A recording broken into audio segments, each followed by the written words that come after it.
Hey everyone, welcome back to the deep dive. We've had a lot of you asking about, the roots of who we are. You're curious about mental well-being. Where does it come from? Like, is it nature? Is it nurture? So let's unpack that. It's a pretty fascinating question, right? Yeah, definitely. I mean, you've hit on like this age-old question, right? This nature versus nurture thing, especially when it comes to our mental health.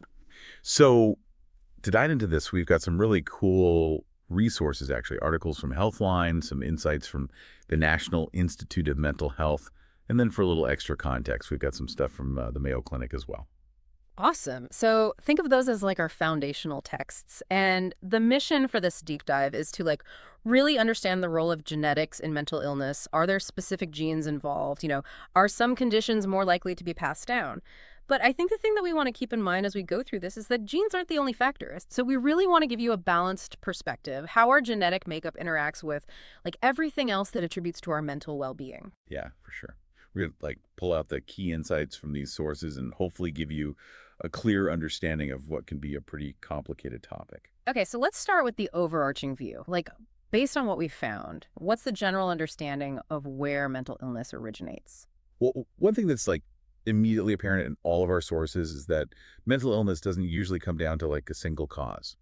The NIH, as highlighted by Healthline, points to a combo of factors like our genes, our underlying biology, environmental influences, things like stress or major life events, and even our psychological makeup. It's like this big interaction of all these different layers. So it's not as straightforward as because mental illness runs in my family, it's inevitable for me. No, not at all. And this is a really, really critical point.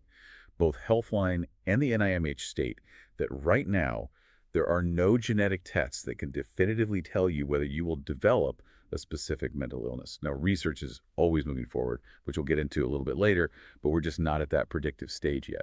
That's good to know. I think the idea of a genetic test for mental illness could bring a lot of anxiety for people, right? For sure. And I think that's why the sources emphasize that while having a family history of mental illness does indicate an increased risk, it doesn't guarantee anything. The Mayo Clinic also like really emphasizes this point. It makes it more common, but your individual circumstances and life experiences still play a huge role. Okay, so family history is a clue, but it's not a definitive forecast. It sounds like this is a field where there's still a lot of science that needs to be done, right? Absolutely. All of our sources say that research into the genetic connections to mental illness is a very active area. We're still learning which genes are involved and how they interact with all the other factors we've talked about. All right, so the picture is intricate, but it sounds like our sources do point to some mental illnesses that seem to have a stronger tie to our genetics than others.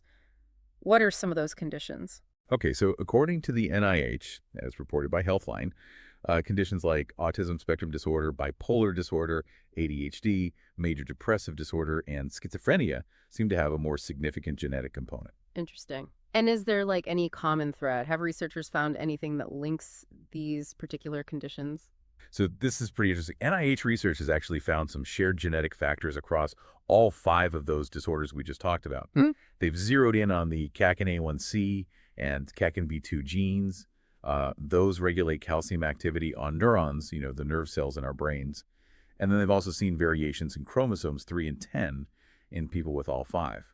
Now, while these connections are significant, the report does note that, how these variations actually influence the development and progression of these diseases is still being studied. So it's almost like there might be some kind of fundamental genetic factors that could make someone more susceptible to a range of mental health challenges rather than, one specific gene being the cause of, bipolar disorder or something. Yeah, that's a great way to think about it. It's more like these shared underlying vulnerabilities rather than like direct causes. So let's maybe zoom in a little bit here and look at some of the specific mental illnesses that our sources, talk about and what they say about their genetic links. Let's start with bipolar disorder. Okay, bipolar disorder, it's known for those, really intense shifts in mood from high to low. And Healthline mentioned it affects, a noticeable amount of adults in the US. What do we know about the genetic connections there?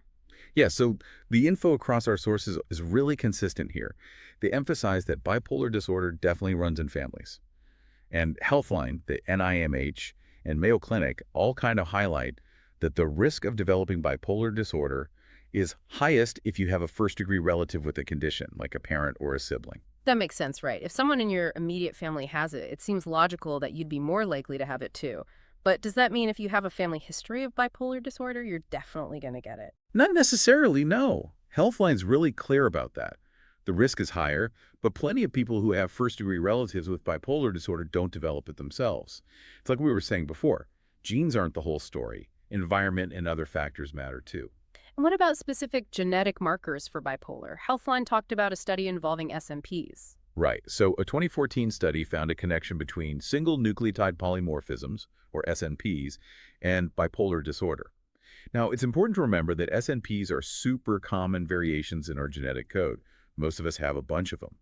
And the vast majority of people who have these SNPs don't have bipolar disorder.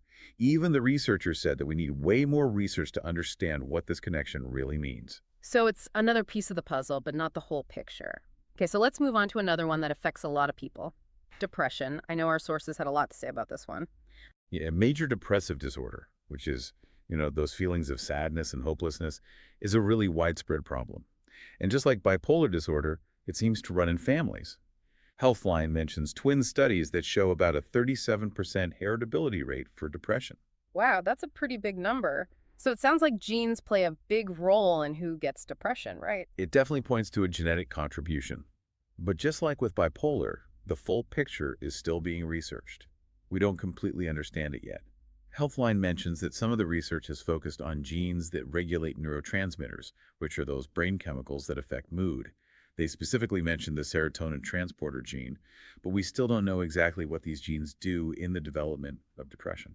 So it's like we know that neurotransmitters are important for our mood, and we know there are genes that affect those, but the exact connection to depression is still kind of fuzzy, right? Exactly. The genetic landscape of depression seems really complex.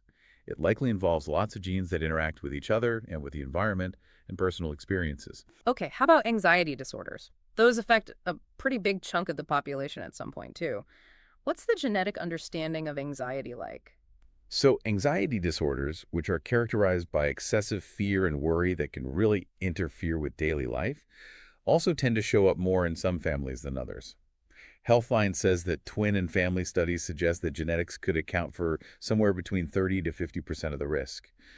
But they were also very clear about the role of environmental factors, too. So it sounds like maybe with anxiety, the balance between nature and nurture is even more complicated than with some of these other things we've talked about. That's kind of the consensus right now. Healthline lists a few types of anxiety disorders: generalized anxiety disorder, panic disorder, PTSD, and phobias. And they say that even though genetic studies have linked anxiety to certain genes like 5-HTT, 5-HT1A, BDNF, and MAOA, the exact role of those genes and how they work with things like stress and trauma is still unclear. So we've got these pieces of the puzzle, but we're still figuring out how they fit together. Exactly. Okay, let's talk about schizophrenia now. It can have a really profound impact on individuals and their families.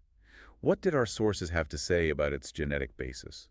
I remember reading that schizophrenia has a really strong link to family history, right? Yeah, that's definitely something both Healthline and Mayo Clinic emphasized. If you have a close family member, like a parent, sibling, or child, Mm-hmm. with schizophrenia, your risk of developing it jumps from about 1% in the general population to around 10%. And if both of your parents have schizophrenia, the risk can go as high as 50%. Wow, that's a huge jump. But even with that 50%, it's still not a guarantee if both parents have it, right? Exactly. That's right. It shows that there are other things at play besides just genes.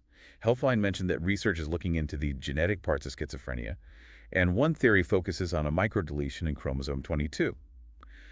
But we still need more research to fully understand the genetic side of schizophrenia. So it seems like for all these conditions, even though genetics plays a part, it's not the only thing that matters.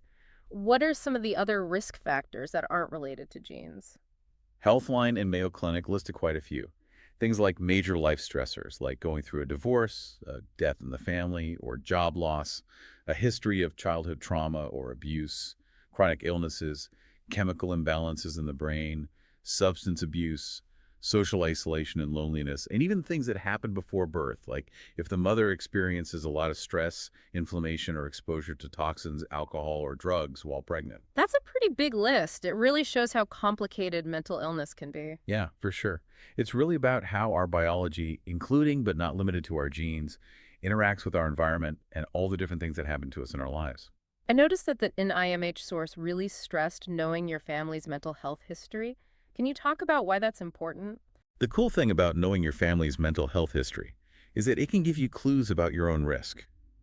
If you have relatives, especially close ones, with mental health conditions, it increases the chances that you might experience similar things, even though it doesn't guarantee it. It's not a crystal ball, but it's helpful information. So it's kind of like spotting patterns, right? And knowing what you might be more susceptible to. Exactly.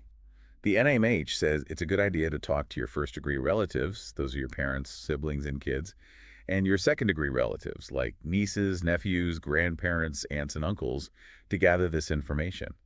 What your immediate family has dealt with is more relevant to you, but the broader family history can also provide valuable context. What's a good way to keep track of all that? It sounds like it could be a lot to remember if you have a big family. The NIMH actually has a great tool for that. It's called the Surgeon General's My Family Health Portrait. You can find it online for free. It helps you keep track of your family's health history, and you can even share it with your doctor. They also recommend talking to a mental health professional about your family history so they can help you understand what it means for you. That's smart. It's like using your family history to be more proactive about your own health. Now, what about genetic testing? Can that tell us anything useful? Genetic counseling can be super helpful. Basically, a genetic counselor helps you understand how genes and heredity might affect you and your family. They'll look at your health history and your family's health history to figure out if genetic testing might be a good idea for you. But remember what we said earlier. Right now, genetic tests can't accurately predict your risk of developing a common mental illness. So it's not like some other health conditions where a genetic test can give you a pretty clear answer. Right. The NIMH makes a distinction between clinical genetic testing, which doctors might recommend in specific situations, and those direct-to-consumer genetic testing kits you can get online. They caution that those direct-to-consumer tests aren't reliable for predicting mental health risks. If you do one, it's best to talk to your doctor about the results. It sounds like our understanding of the genetics of mental illness is still too new and complex for those at-home tests to give us reliable predictions, right? That's the gist of it. Hmm. But the exciting thing is that the NIMH is funding a lot of research into genetics and mental illness. That's great. What are some of the things they're researching? They're looking at a wide range of mental disorders, including eating disorders, mood disorders, neurodevelopmental disorders, OCD, PTSD, psychosis, and schizophrenia. They're trying to identify the specific genes that might be involved. So it sounds like they're really trying to figure out the nuts and bolts of how genes and mental illness are connected. What's the ultimate goal of all this research? The hope is to use this genetic information to develop better screening tools and personalized treatments for mental illnesses. Imagine being able to identify people who are at higher risk and intervene early or tailor treatments based on an individual's genetic makeup. That's where this research could lead. That's amazing. So even though we can't predict everything right now, there's a lot of potential for the future. Now, shifting gears a little bit, what do our sources say about when someone should seek help for mental health? Both Healthline and Mayo Clinic say it's important to watch out for emotional or behavioral changes that are causing distress, and that last for more than 2 weeks. Other warning signs include changes in sleep, appetite, or energy levels, losing interest in things you used to enjoy, and having trouble at work, school, or in your personal relationships. And of course, if you're having thoughts of suicide or self-harm, that's an emergency, and you should reach out for help right away. They both mentioned the 988 Suicide and Crisis Lifeline and the Crisis Text Line as good resources. It's so important to know the signs and know that help is out there. And for people who are struggling, what kinds of treatments are typically available? Treatment depends on the specific diagnosis, but it often involves a mix of things. Therapy, where you work with a mental health professional, is a big part of treatment for many conditions. Medication can also be super helpful for managing symptoms, and it's nothing to be ashamed of if you need it. And lifestyle changes, like getting enough sleep, eating a healthy diet, exercising regularly, and practicing mindfulness, can also make a big difference. So it's a holistic approach. Okay, now what about prevention? Is there anything we can do to prevent mental illness from developing in the first place?